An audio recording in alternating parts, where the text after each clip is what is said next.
nada existe. Eres todo, Señor. ¿Dónde estás? Ya no existe el miedo.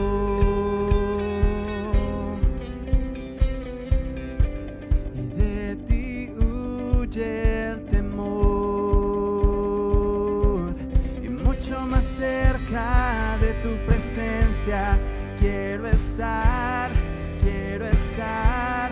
Quiero buscarte y conocerte mucho más, mucho más.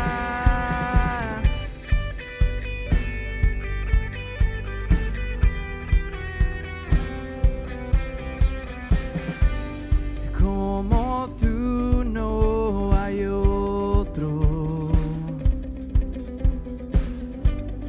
suficiente es tu amor. A tu presencia tú me invitas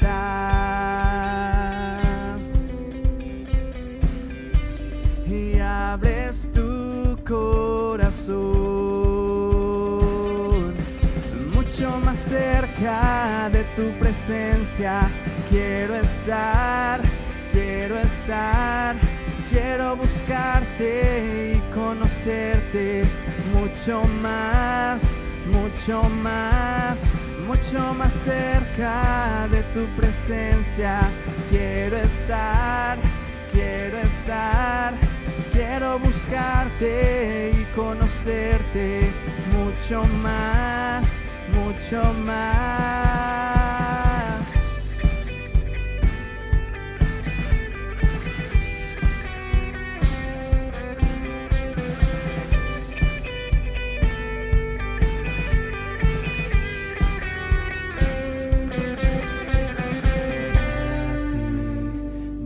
Acercamos en ti, soy aceptado, tu amor inunda mi corazón.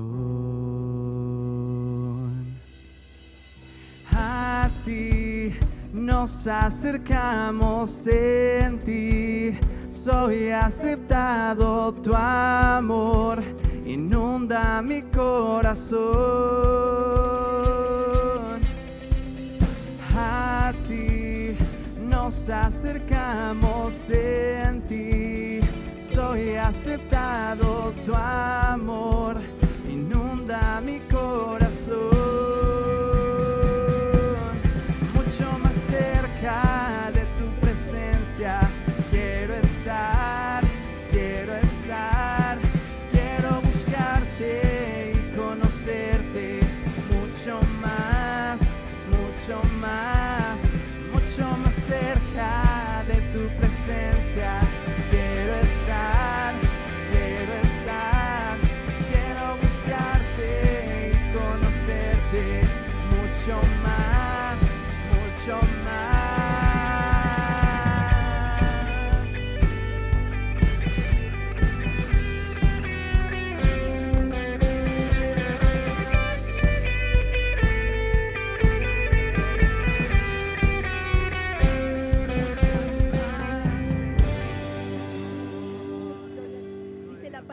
Señor, que Jehová habita en medio de las alabanzas de su pueblo. Aleluya. Venimos con un corazón agradecido. Rey de mi corazón.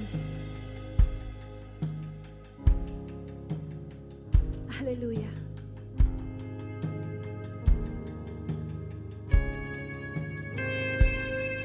Rey de mi corazón, a ti yo correré. Agua que sacia mi sed, eres mi canción. Rey de mi corazón, en tu sombra viviré. El rescate de mi ser, eres mi canción. Bueno es Dios, oh, oh, bueno es Dios, oh, oh, bueno es Dios, oh.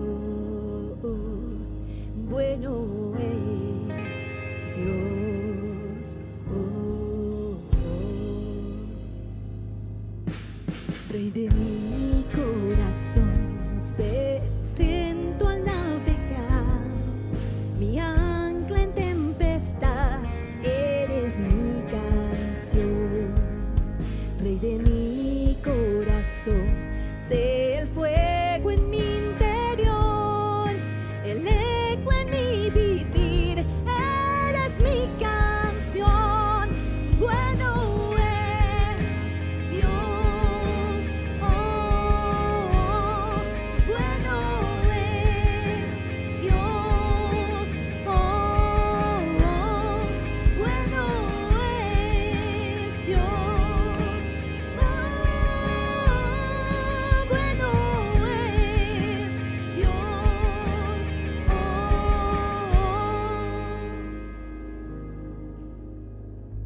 Tú no me dejarás, no me dejarás jamás. Tú no me dejarás, no me dejarás jamás. Tú no me dejarás, no me dejarás jamás. Tú no me dejarás, no me dejarás jamás. Declaremos. Tú no me dejarás, no me dejarás jamás. Tú no me dejarás, no me dejarás jamás. Bueno es Dios, oh, bueno es Dios, bueno es Dios, bueno es Dios,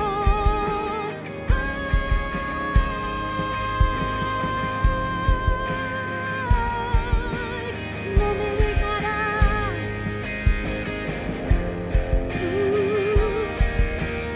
no me dejarás jamás.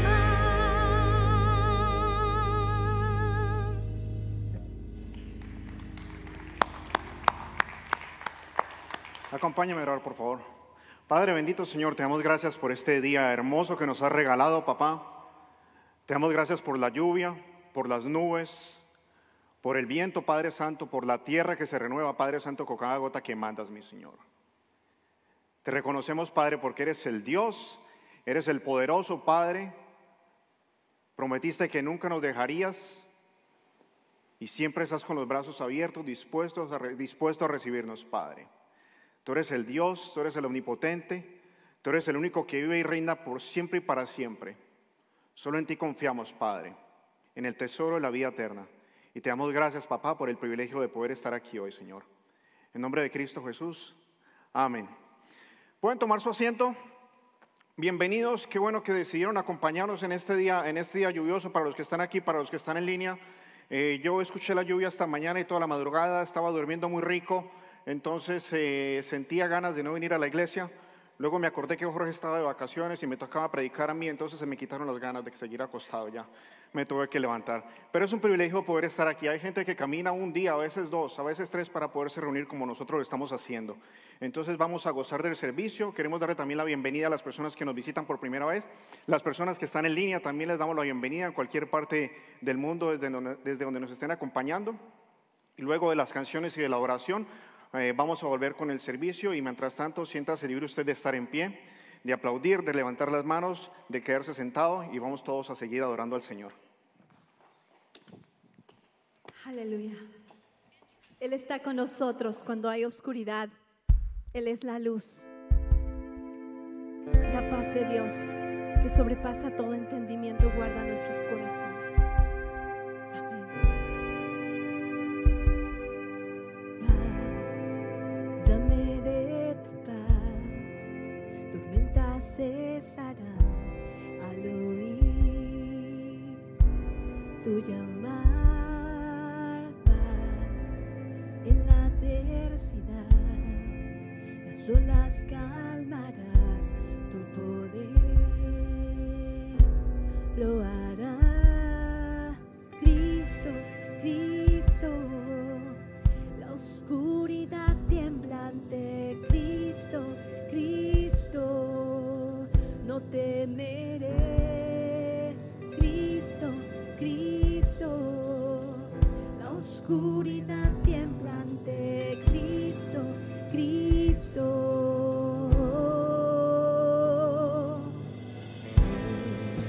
Sopla viento en mí, que te adore a ti otra vez. Cantaré, Cristo, Cristo, la oscuridad tiembla ante Cristo, Cristo, no temeré. Cristo, Cristo, la oscuridad tiembla ante Cristo, Cristo. Cristo, Cristo, la oscuridad tiembla ante Cristo, Cristo, no temeré. Cristo, Cristo, la oscuridad tiembla ante Cristo, Cristo. Con tu poder las tinieblas vencerás. No hay otro nombre igual. Tú vivo estás, exaltado en majestad. No hay otro nombre igual. Cristo, Cristo, la oscuridad tiembla ante Cristo, Cristo, no temeré. Cristo, Cristo, la oscuridad tiembla ante Cristo, Cristo.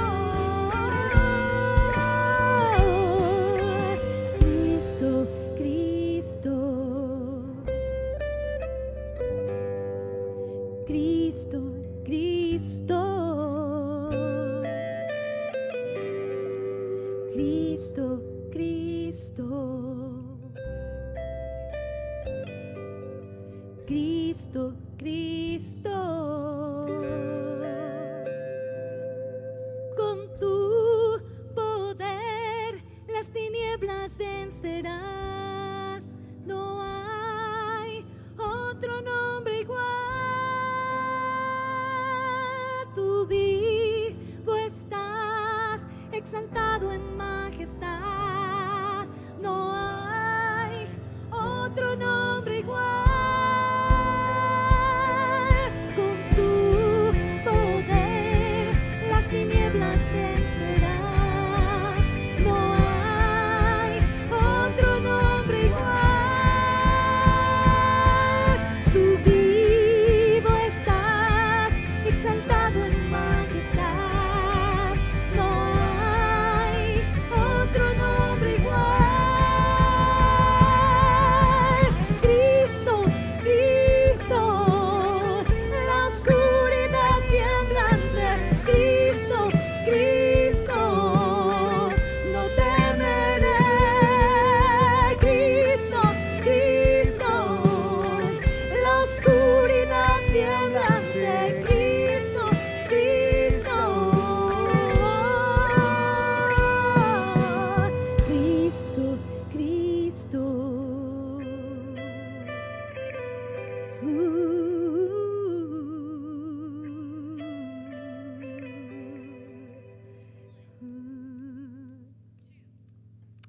Tú vivo estás, Cordero de Dios, que quitas el pecado del mundo. Cordero de Dios, tuyo es nuestro corazón, tuya es la gloria, tuya es la honra y la alabanza. Tu sangre carmesí, alto precio fue.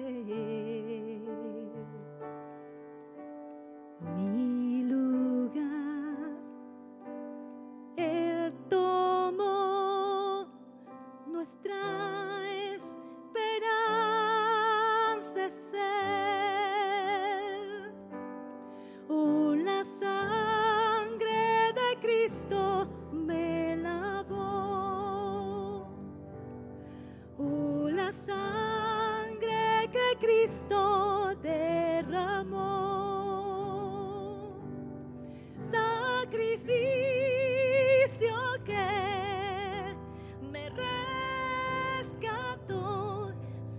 su sangre mi victoria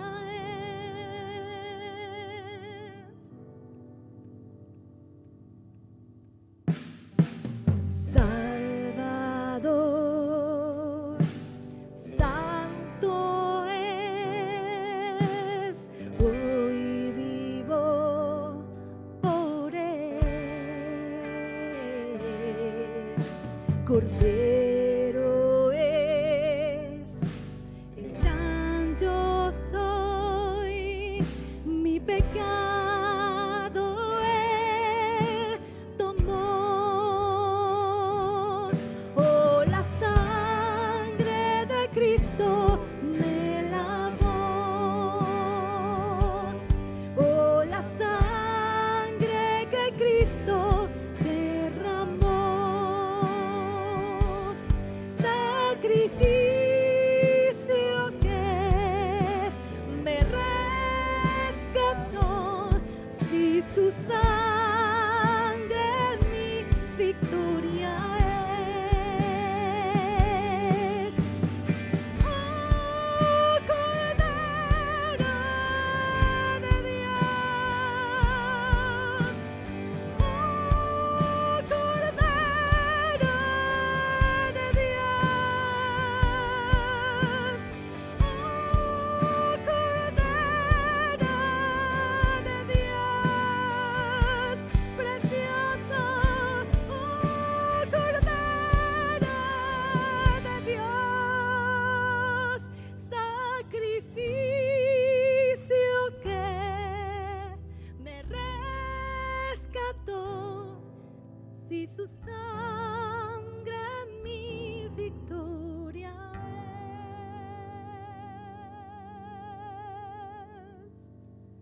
Mi victoria es.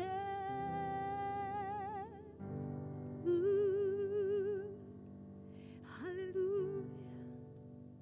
Santo, santo, santo.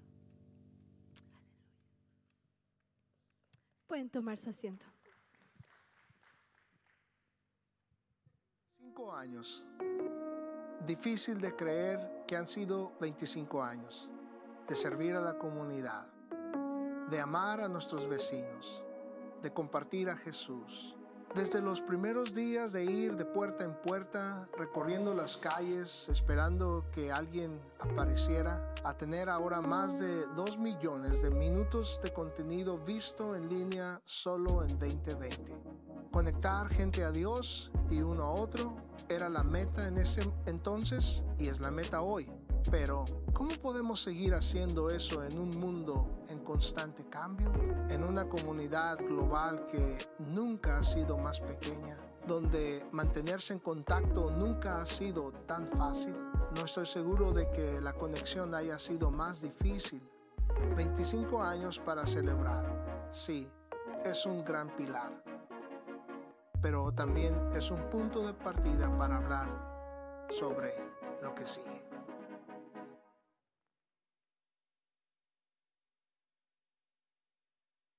Buenos días y buenas tardes a todos.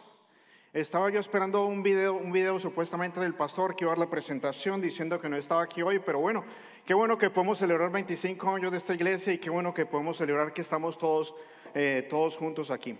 Como algunos de ustedes saben, o la mayoría, el pastor tomó unas vacaciones, está en México visitando a su familia, va a venir mañana y por obra y gracia del Espíritu Santo estoy yo aquí con el privilegio de poder compartir la palabra con ustedes. Vamos a hacer un recorrido por varias partes de la Biblia. No se vayan a preocupar, no se vayan a estresar, a poner nerviosos, pero sí vamos a repasar unas 3 o 4 cosas que hay en la Biblia a lo largo de la Biblia. Y ya les voy a decir entonces por qué vamos a hacer eso. Y ya luego les digo qué vamos a hacer con esas cosas que tenemos acá. Algunos de ustedes están aquí hoy, estuvieron trabajando en la mañana.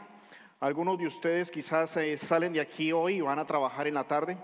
Algunos de ustedes estaban libres, algunos de ustedes van a ir a trabajar quizás en la noche. La fortuna es que muchos de nosotros tenemos trabajo y el tener trabajo es una bendición de la que nosotros tenemos que disfrutar y una bendición de la que tenemos que estar supremamente agradecidos, y para algunos de nosotros más porque estamos siendo empleados en tierra extranjera. y aunque todo le pertenece a Dios y para Dios no hay fronteras y Dios está por encima de cualquier gobierno, tenemos que reconocer que para varios de nosotros es un privilegio y es una bendición poder estar aquí en este país trabajando día tras día. Y también de aquí podemos ayudar a nuestros seres queridos en otros países. Ahora, algunas circunstancias hacen que algunas personas se muevan de un lugar a otro. Generalmente las circunstancias son o hambre o persecución. El ser humano, el animal, se mueve básicamente por esas dos razones. Entonces, generalmente nos movemos a una nación donde haya más oportunidades de trabajar porque hay más oportunidades de comer y eso nos permite tener una mayor seguridad. Entonces, esa es la bendición a la que me estaba refiriendo antes. Podemos decir entonces que estamos aquí para trabajar, para ganar dinero.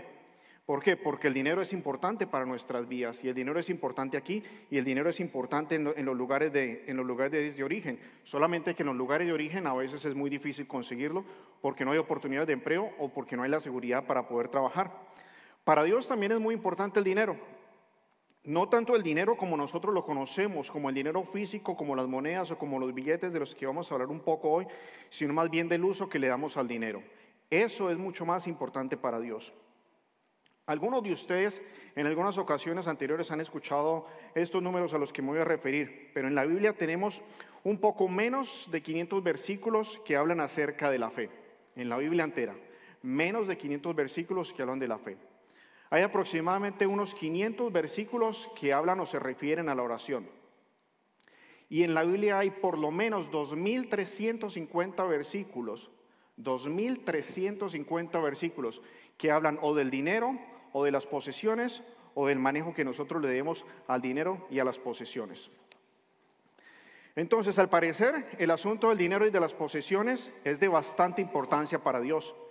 Y vamos entonces hoy a repasar brevemente el porqué de dicha importancia y de lo que Dios espera que cada uno de nosotros en referencia a este tema, al manejo del dinero.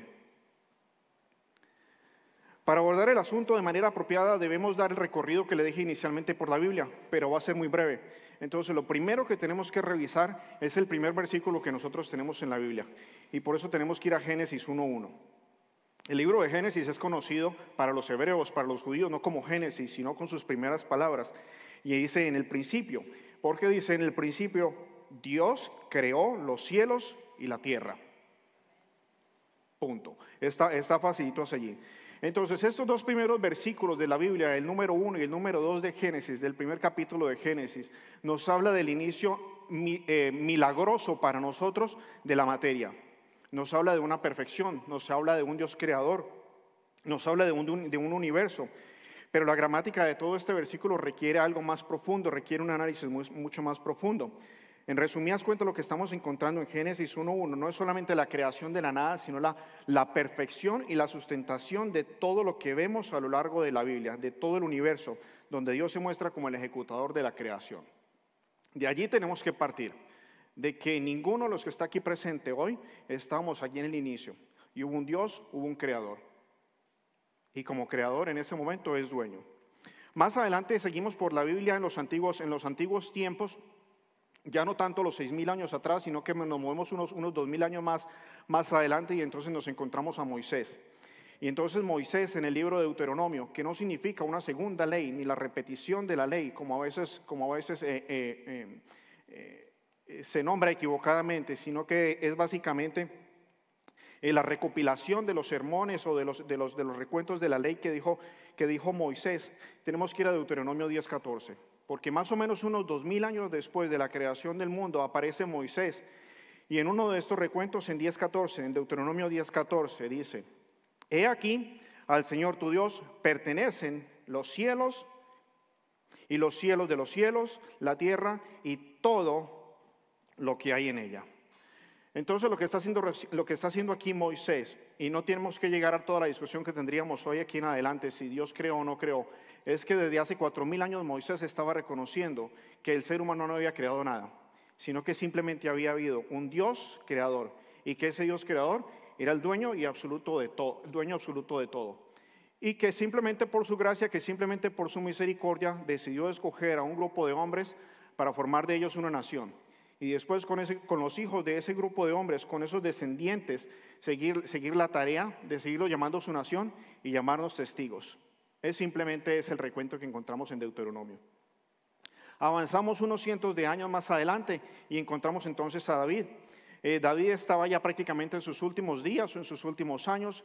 Estaba listo para morir. Había querido construir un templo para la adoración a Dios, porque era rey y tenía tremenda mansión, pero quería un templo para poder adorar a Dios. Dios le da instrucciones, pero le dice que él no va a ser la persona que va a construir el templo, porque ha sido un hombre de guerra. Entonces que uno de sus hijos, conocido con el apodo de Salomón, era el que iba a ser el encargado de poder construir el templo. Entonces David convoca al futuro rey, convoca al pueblo y le da las instrucciones para poder construir este templo. Y no vamos a leer todas las instrucciones, sino vamos a leer todas las dimensiones del templo. Simplemente vamos a hacer un pequeño recuento de lo que tenemos en Primera de Crónicas 29, del 11 al 12, que también lo tiene en su pantalla. Entonces ya vimos lo que dijo Moisés, ahora lo que dice David. Tuya es, oh Señor, la grandeza y el poder, y la gloria y la victoria y la majestad. En verdad, todo lo que hay en los cielos y en la tierra, tuyo es el dominio, oh Señor. Y tú te exaltas como soberano sobre todo. De ti proceden las riquezas y el honor. Tú reinas sobre todo y en tu mano está el poder y la fuerza. Y en tu mano está engrandecer y fortalecer a todos. Hubo una gran cantidad de materiales que se tuvieron que reunir para la construcción del templo. Y David, que ya era un hombre rico en aquel entonces, de su propio tesoro aportó, escúcheme bien, 110 toneladas de oro. El resto del pueblo, y aparte de las otras donaciones que hubo, o de todos los aportes que hubo para la construcción del templo, viene a haber un número increíble. Esto sin contar la madera y el hierro. Se recolectaron 46,000 toneladas de metales preciosos y de piedras preciosas, sin contar la madera, sin contar el metal, el hierro con el que se construyó el templo. Una cantidad inimaginable para nosotros hoy en día. Pero tenemos que entender que eso fue lo que hizo David y que había en aquel entonces esa cantidad de materiales. ¿Qué hizo David? Pues fue al Señor en adoración y lo reconoce como el Dios de Israel y menciona algunos de sus atributos. Dice que es eterno, dice que es omnipresente, habla de su gloria y habla de su soberanía. Por más oro, por más metales y piedras preciosas que David tenía, está reconociendo que absolutamente todo proviene de Dios y que todo lo que él tiene en ese momento en sus manos es simplemente por la gracia y por la soberanía de Dios. Y luego reconoce también David a Dios como el único capaz de proveer para las necesidades de cada persona, rey o no rey. Y agradece y exalta a Dios y confirma que todos los materiales que fueron presentados para la construcción del templo eran posibles gracias al Señor, quien es el único dador de todas las cosas provenientes única y exclusivamente de sus manos. Entonces ahora la pregunta viene siendo, quizás para ellos y quizás para nosotros, ¿necesita el ser humano de las cosas? ¿O necesita Dios de las cosas que tiene también el ser humano? ¿Necesitaba Dios el oro y la plata que David y el pueblo de Israel estaban llevando en ese momento, que era supuestamente su posesión para la construcción del templo? Si acabamos de ver que David reconoció a Dios como el dador y única fuente de lo que poseían, entonces ¿para qué Dios necesita lo que los humanos tienen? Si supuestamente todo es de Dios, como lo vimos en la creación, como lo vimos con Moisés, como lo vimos con David. Brevemente vamos a volver al primer capítulo de Génesis, y allí vamos a encontrar una de las principales razones y tareas de las que tenemos como seres humanos. En Génesis 1:26 dice: y dijo Dios, hagamos al hombre a nuestra imagen, conforme a nuestra semejanza, y ejerza dominio sobre los peces del mar, sobre las aves del cielo, sobre los ganados, sobre toda la tierra, y sobre todo reptil que se arrastra sobre la tierra. La palabra hombre allí se está refiriendo a la humanidad, no se está refiriendo simplemente a Adán o a Eva como personas individuales, se está refiriendo con ellos al conjunto de la humanidad que creó. Y con la personalidad moralmente responsable es lo que se entiende por la imagen de Dios, que muchas veces nos preguntamos si Dios tiene esta imagen.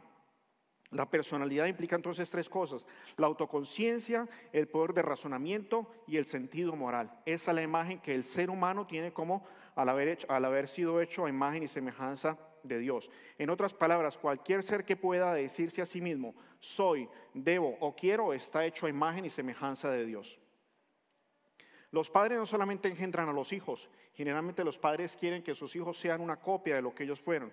Y generalmente esperamos o queremos en algunas ocasiones que nuestros hijos se parezcan a nosotros.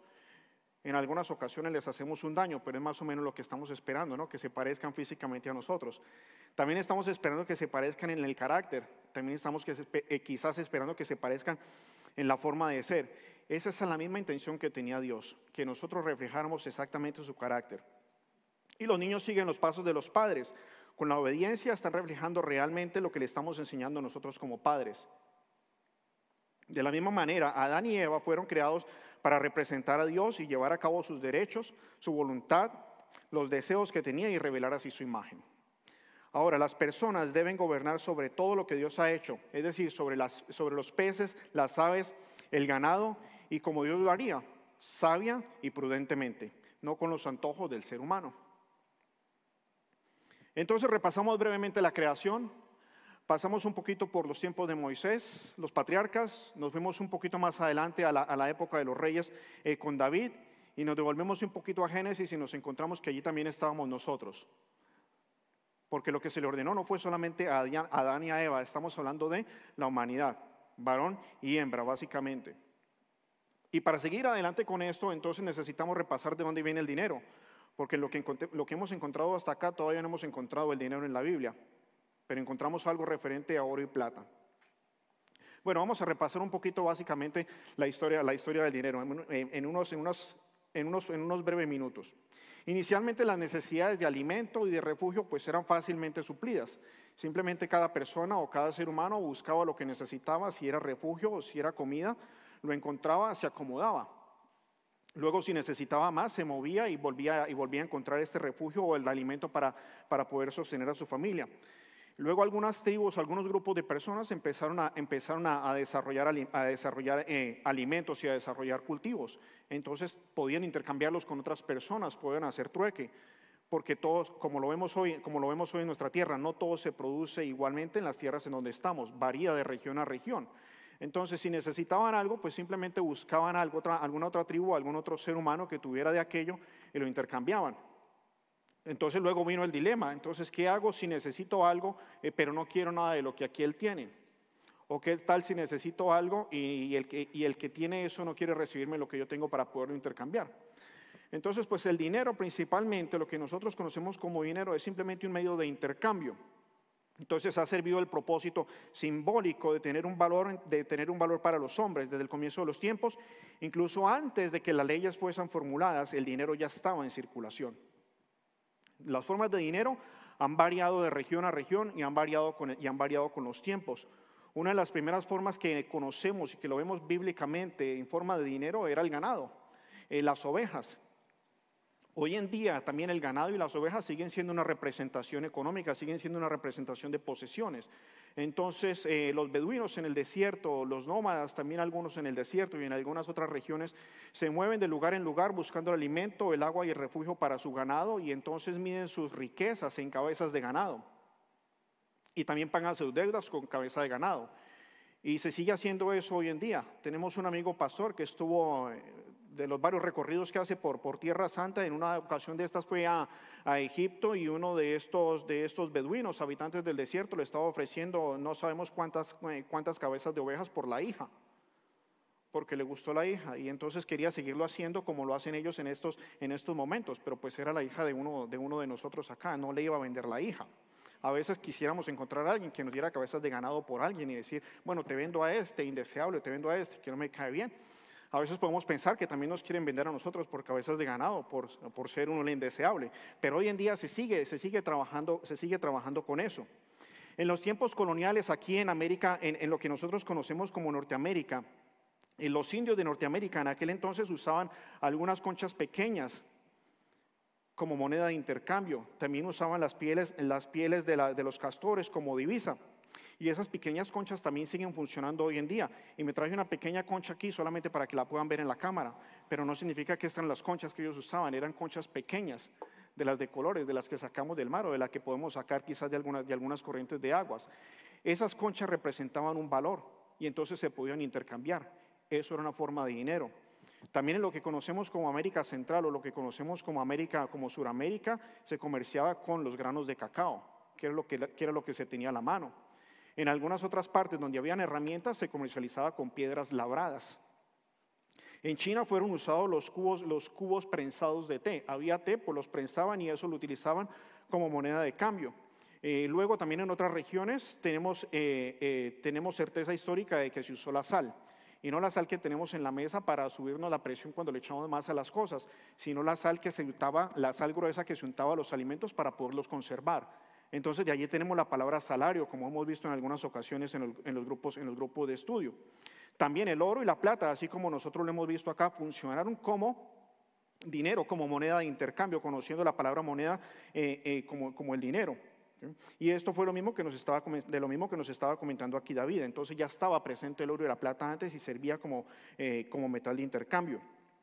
Entonces con algunos de esos metales pues se hicieron monedas, y algunas de esas monedas les hicieron un agujero en el medio para poderlas cargar y no tener que andar con algo de esto así rompiéndole los bolsillos. Entonces le atravesaban una cuerda y podían cargar. Pero llegó una época en que la gente pues ya tenía chorizos de monedas y eran pesadas, ruidosas, entonces no podían cargarlas. Entonces un genial emperador chino les dijo: no se preocupen, yo les guardo las monedas y a cambio de eso les voy a dar un papel, y ese papel representa un vale, y pues se significa que ustedes tienen ese oro acá guardado y yo respondo por el oro. Entonces la gente empezó a comercializar con esos papeles.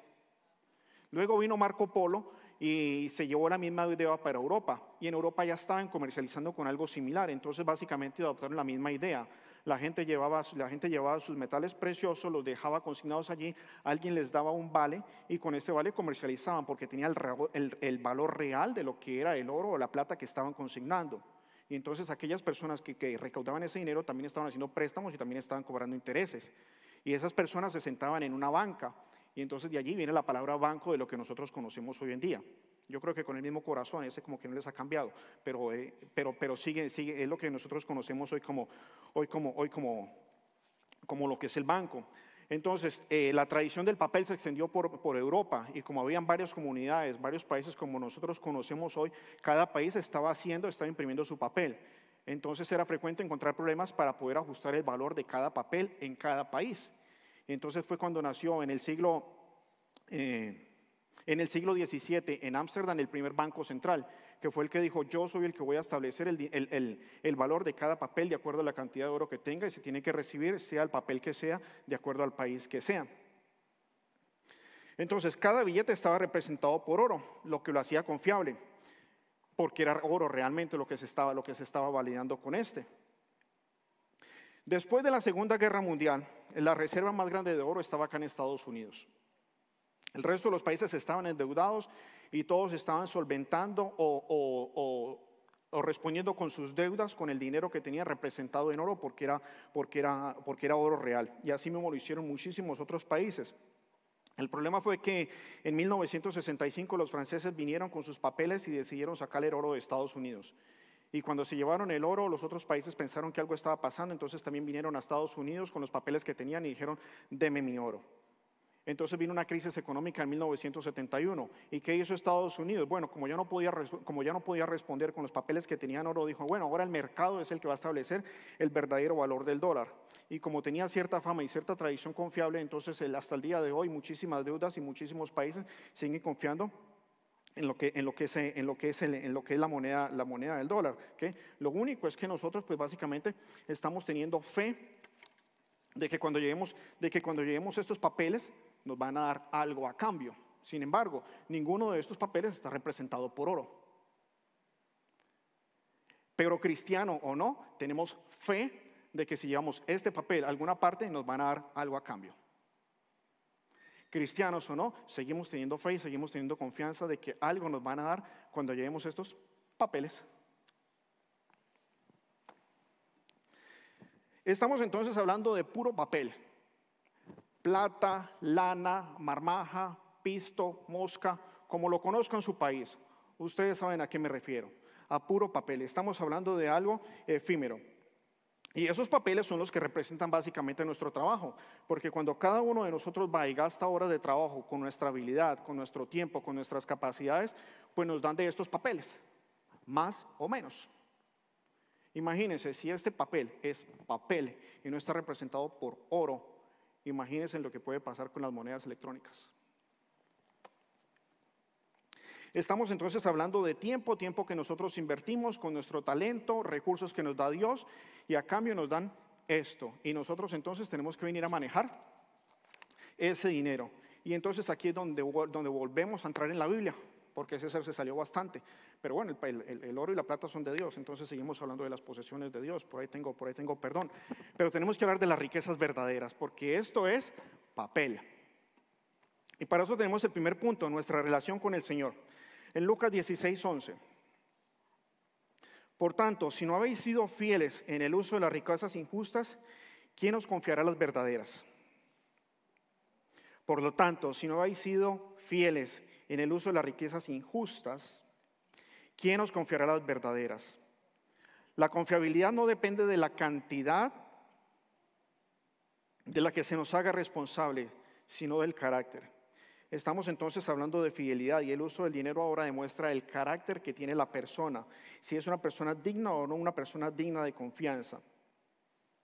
Y no nos estamos refiriendo a si es una riqueza pequeña o si es una riqueza bastante alta. Para muchas personas un billete de $1 en algunos otros países puede representar lo que se ganan en un día, en una semana o a veces en medio mes. Conozco muchas personas que dicen, si yo me ganara la lotería yo haría tal cosa. Y a veces yo también miro a mi amigo el techo en blanco y le digo, si yo me ganara la lotería haría tal cosa. Y tengo un amigo que dice, ganarte la lotería no te va a hacer otra cosa, simplemente te va a convertir en más de lo que ya eres. Entonces, la infidelidad en el manejo de las posesiones no solo demuestra nuestra falta de confianza, sino injusticia. Y las cosas mundanas, las cosas mundanas en las que la gente confía, no solamente en el dinero. Y esto incluye el tiempo, incluye los talentos, y esto lo vemos como el tesoro. ¿En dónde estamos gastando nuestro tiempo? ¿En dónde estamos gastando nuestro talento, nuestras habilidades? ¿Y en dónde estamos gastando el dinero con el que nos responden después de que supuestamente estuvimos trabajando? Ahora, los discípulos de los que está hablando Jesús, porque estamos ya en Lucas, en el Nuevo Testamento, derrochan lo que Dios les ha confiado en la tierra, entonces les dice, bueno, ¿quién les va a confiar lo eterno? Si con estas cosas que son efímeras, que son papel, no las manejan bien y no les puedo confiar, ¿quién les va a confiar las almas? ¿Quién les va a confiar sus posiciones cuando lleguemos a la vida eterna? Entonces lo que estamos viendo es que en este versículo Jesús iguala la forma en la que manejamos el dinero con la calidad de nuestra vida espiritual. Jesús iguala la forma en la que estamos manejando el dinero con la calidad de nuestra vida espiritual. Si manejamos el dinero de acuerdo con los principios de la palabra, de lo que nosotros encontramos en la Biblia, nuestra relación con Jesús como Señor y Salvador será mucho más profunda. Ahora, por el contrario, si somos irresponsables en el uso del dinero, nuestra relación con Cristo se va a ver afectada. Si manejamos el dinero de acuerdo con los principios instruidos en las Escrituras, vamos a tener la oportunidad de entrar en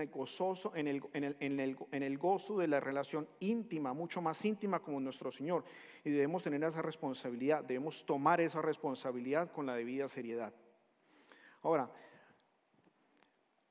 supuestamente decimos que el área del manejo del dinero es un área secreta en nuestras vidas. La forma en la que cada uno de nosotros toma decisiones económicas, eso es algo privado. Hace parte de nuestra vida individual o de pareja o de familia. Y eso simplemente está reflejando los valores que nosotros tenemos dentro de la casa, o como persona, o como discípulo, o como familia. Y para nosotros pues es algo secreto. Nadie aquí le anda preguntando a los otros cuánto se ganan, o qué hacen, o cuánto les da cada mes. Y muchas veces hasta dentro de las mismas familias hay secretos económicos. Y encontramos la infidelidad económica dentro de las parejas. O encontramos parejas manejando su dinero cada uno por su lado. Y cuando Dios dijo que se iban a unir, iban a hacer una sola carne, creo que también debió haber puesto allí una sola chequera, una sola cuenta, porque ahora son una sola carne. ¿Sí?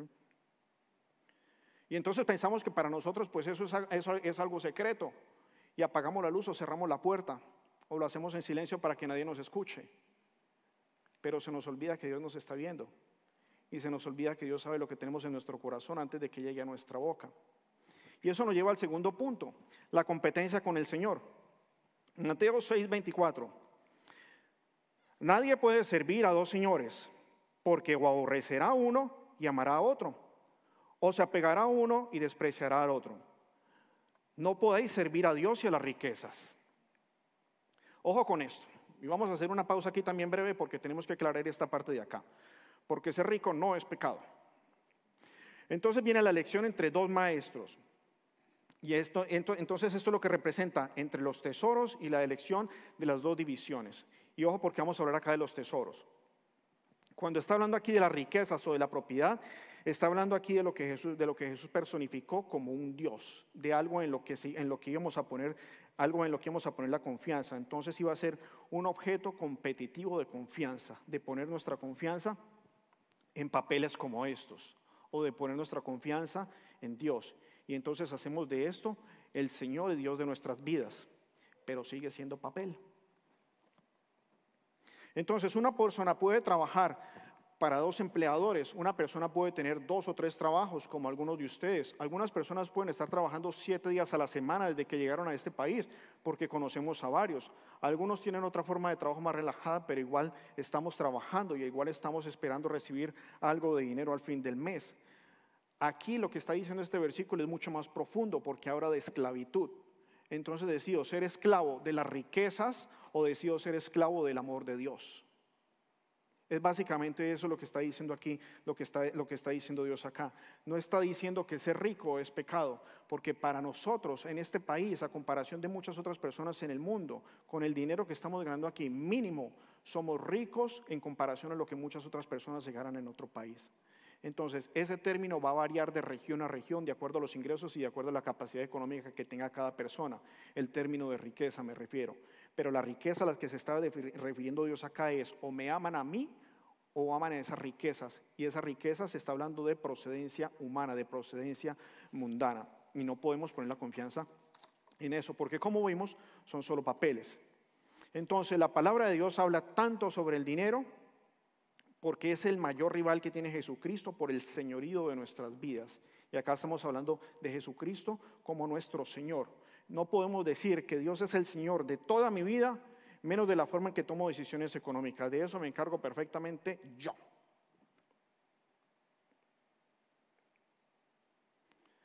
Porque por eso fuimos a Génesis 1:1, para ver quién fue el que hizo las cosas cuando nosotros no estábamos acá. Y por eso pasamos 2000 años después por Moisés, para ver cómo seguían las cosas. Pasamos después 1000 años adelante por donde andaba David. Llegamos a hace 2000 años cuando estaba Jesucristo hablándole directamente a las personas, a las multitudes y a los discípulos. Y nosotros no estábamos allí. Pero el corazón del ser humano sigue siendo el mismo y sigue teniendo los mismos problemas. Para seguir adelante con el punto número 3, Jesús ahora aplica las parábolas. Y obviamente los 12 discípulos que estaban allí no habían regalado literalmente todo lo que poseían con tal de seguir a Jesús, porque tenían que seguirle básicamente caminando por el camino de un lugar a otro. Y habían adoptado un estilo de vida propicio para cumplir la misión a la que Jesús los había llamado. Y eso involucraba relativamente tener pocas posesiones atrás. Y están hablando de las parábolas y dicen acá, son 16 parábolas de las 38 que nosotros encontramos en el Nuevo Testamento. 16 parábolas tienen que ver con posesiones o con el dinero o con el manejo del dinero y de las posesiones. Casi la mitad. Y eso nos lleva a nuestro siguiente punto. Tercero, nuestro compromiso con el Señor. Lucas 14:33. Así pues, cualquiera de vosotros que no renuncie a todas sus posesiones no puede ser mi discípulo. Tenemos que dejar todo lo que tenemos que dejar el fruto de nuestro trabajo para seguir a Jesús como Señor y Salvador.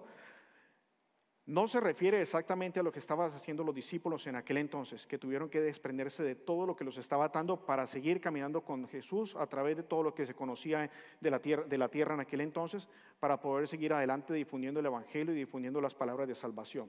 No tenemos que hacer eso.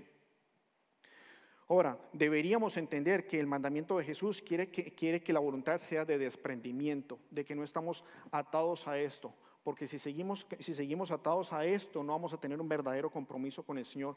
Y como vimos en el punto número 2, si hacemos de esto nuestro Señor, no va a ser nuestro Salvador. y no va a estar allí en el día en que nosotros todos tengamos que doblar la rodilla.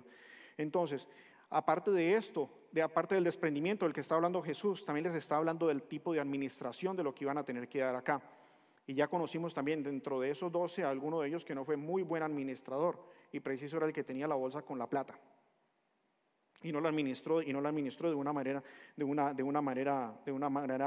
muy buena. Entonces vemos que una persona puede ser salva al aceptar a Cristo, a Jesucristo como su Señor y Salvador, pero una persona nunca lo va a seguir.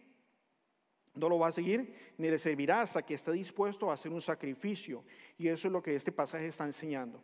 Ahora, conozco personas que son ricas, son millonarias, con millones de este país, y siguen siendo totalmente fieles a los propósitos del Señor. Y conozco también personas que son ricas y han tenido riquezas de una u otra manera y jamás se acuerdan de dónde viene su riqueza.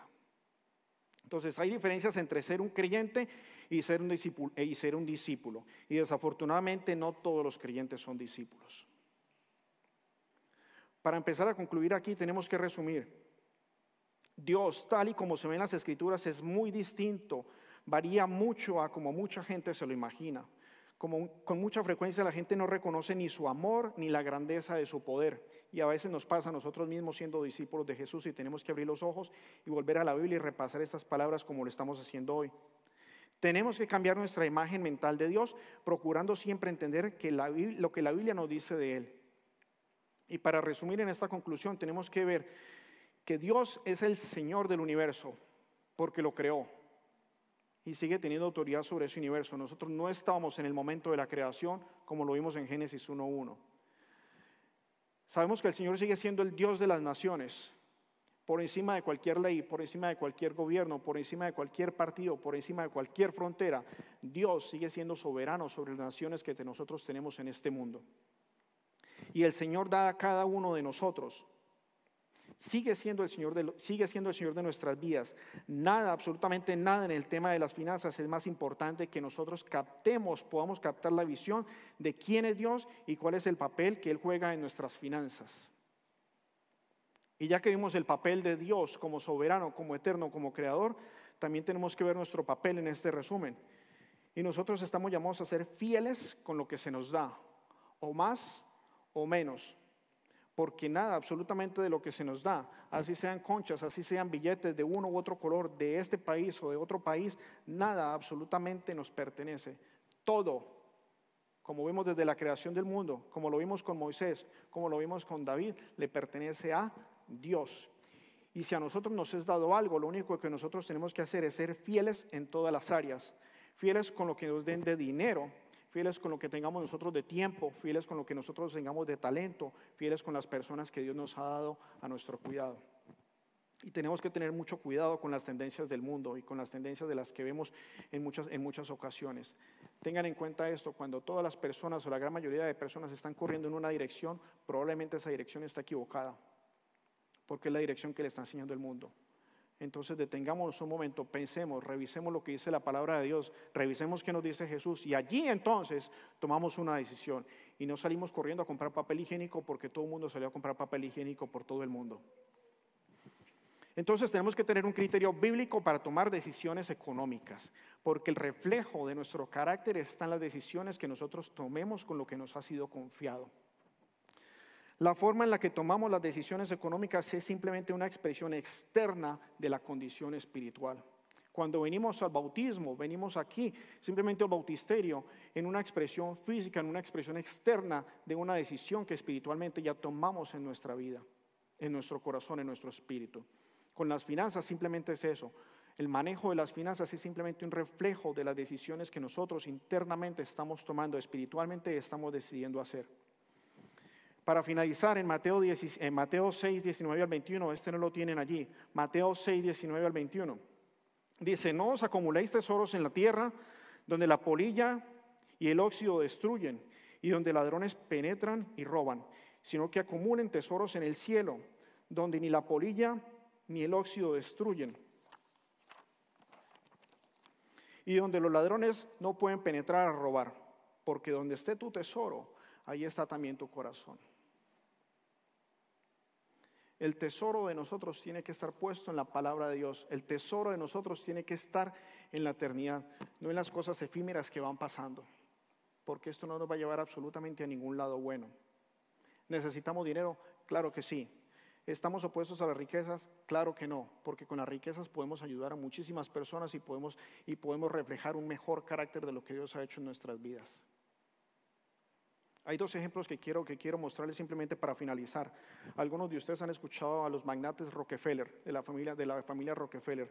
Cuando se murió uno de ellos hace ya bastantes décadas, los periodistas intrigados se acercaron al contador en el área del sepelio, al contador del hombre Rockefeller, y le preguntaron: cuéntenos usted qué es el contador del señor Rockefeller. Sabemos que era un hombre muy rico, que estaba haciendo toda su fortuna con cuestiones relacionadas con el petróleo. ¿Cuánto dinero dejó? Y el contador, después de una breve pausa, le dijo: lo dejó todo. La intriga era: ¿cuántos millones había producido? ¿Cuántos millones había dejado? No importa, no se llevó ninguno.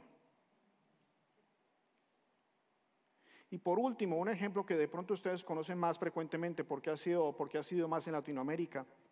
Algunos de ustedes conocieron el caso de Pablo Escobar, uno de los hombres más ricos en aquel entonces en el mundo entero, que se ofreció incluso a pagar la deuda externa de todo un país con tal de que lo dejaran seguir con su negocio tranquilo, en unas decisiones no muy sabias. Pero me tocó mucho una de las palabras de la persona que lo preparó para ponerlo en el ataúd después de que había sido muerto. En el diciembre del 94, después de varias amenazas, lo llevaron a un sitio distinto, a una funeraria, porque querían bombardear la funeraria en donde lo iban a arreglar. Y el hombre que lo preparó, un muchacho en aquel entonces, dijo: para mí lo más traumático fue después de saber que un hombre que tuvo tantos millones de dólares, incalculable, que hasta quemaba el dinero con tal de poderse calentar en noche fría, cuando lo pusimos en ese ataúd tenía una camisa y un pantalón. No se llevó nada. Ni Rockefeller se llevó nada, ni Pablo se llevó nada, ni los pobres nos vamos a llevar nada. Nuestro tesoro única y exclusivamente está en el cielo, y tenemos que amar lo que Dios más ama, que son las almas.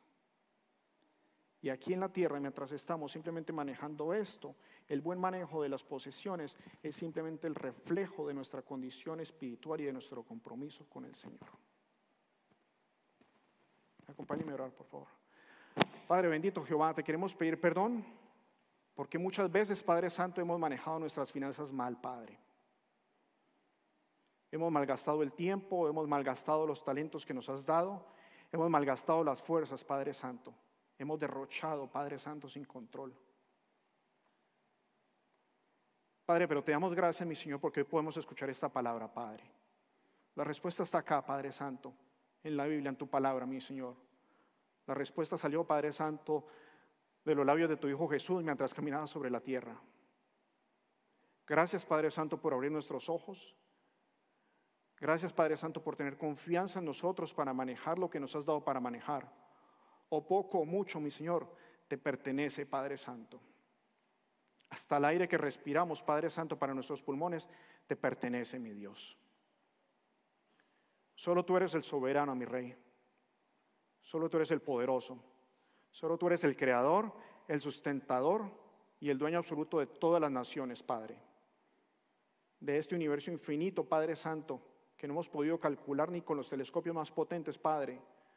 Tú eres el Dios, tú eres el Señor, Padre. Bendito Rey, te rogamos, papá, que nosotros podamos manejar nuestras finanzas correctamente, Padre. Si hasta hoy lo hemos hecho de una forma equivocada, Padre, queremos cambiar, Padre, queremos enderezar el rumbo, mi Señor. Queremos aprender más de tu palabra, mi Señor, y de cómo manejar las finanzas, Padre, porque nuestra vida espiritual tiene que ser acorde, Padre Santo, con lo que tú quieres, no con lo que nos enseña el mundo, Padre, no con las tendencias, Padre, de cada nación.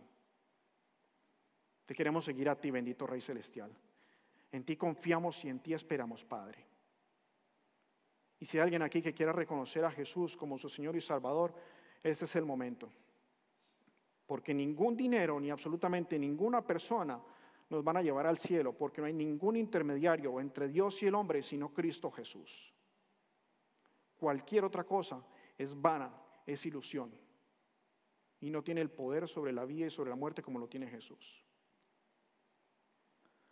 Te rogamos, Padre Santo, mi Señor, que de ahora en adelante podamos trabajar de una manera distinta, podamos ahorrar, invertir y gastar de una manera distinta, Padre Santo. Que podamos manejar nuestra vida económica de una forma distinta, Padre, sabiendo que lo que estamos haciendo aquí en la tierra tiene repercusión eterna en el cielo, Padre. Y que siempre, mi Dios, a ti sea la gloria y la honra, papá, por siempre y para siempre. Amén. Vamos a despedir a las personas que están en línea. Yo creo que ya me pasé como media hora, pero gracias por estar acá con nosotros. No sé cuál de las dos cámaras es, pero ha sido un placer y esperamos que también puedan ver este video después. Hola familia de Mera Iglesia, quiero tomar el tiempo de agradecer a todos ustedes que hacen equipo con nosotros al dar económicamente. Gracias por tu tan importante apoyo financiero, impactando y haciendo la diferencia en la vida de personas en necesidad. Gracias por tu continuo apoyo en pagar tus diezmos y dar tus ofrendas y seguir haciendo la diferencia en la comunidad a la que servimos. Es emocionante lo que Dios ha hecho, está haciendo y va a hacer. Dios te bendiga.